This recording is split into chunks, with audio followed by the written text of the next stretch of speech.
years old. But now a new brain injury risk has been discovered for young players. The News 4i team's Jaie Avila shows us how the new research will change the helmet that your child wears. The organization that sets the safety standards for sports equipment now says helmets for younger players below high school level shouldn't weigh more than 3.5 pounds because younger players are at greater risk of brain injury and concussion.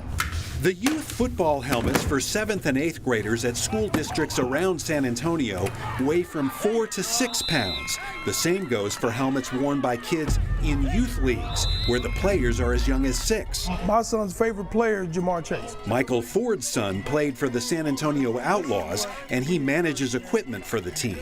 They do need lighter helmets, the smaller kids, because their neck muscles aren't built up, and as soon as they put them on, their heads drop right down. Scientific testing at Virginia Tech's Helmet Lab identified another effect heavier helmets have on kids. Lab Director Steve Rowson says sensors placed inside helmets found younger players strike their heads on the ground more often. Their necks are weaker, their heads are bigger. So it's difficult. They don't have the neck musculature to support such a heavy mass, and for that reason they are more likely to hit their heads on the ground while being tackled.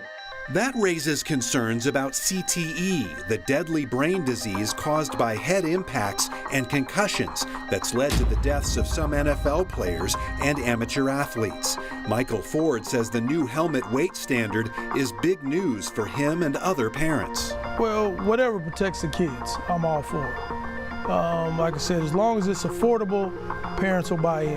Affordability is an issue. Youth helmets can cost from $150 to $400. Ford says parents with children in youth leagues have to bear the entire cost. Professor Rowson at the Helmet Lab says the slightly heavier helmets being used by San Antonio school districts are still safe, but the lighter ones will be even safer. The science is based on the kids. Peter Wagner, athletic director at Southwest ISD, says the cost of changing to the new helmets should be manageable because the new standard doesn't take effect until next year. We have to, every 10 years, we have to switch them out anyway. So in 2027, all of our new helmets will meet those standards. So we have perfectly safe helmets. These are just based on better science. There is no national board or governing body that can make schools and leagues switch to the new helmets.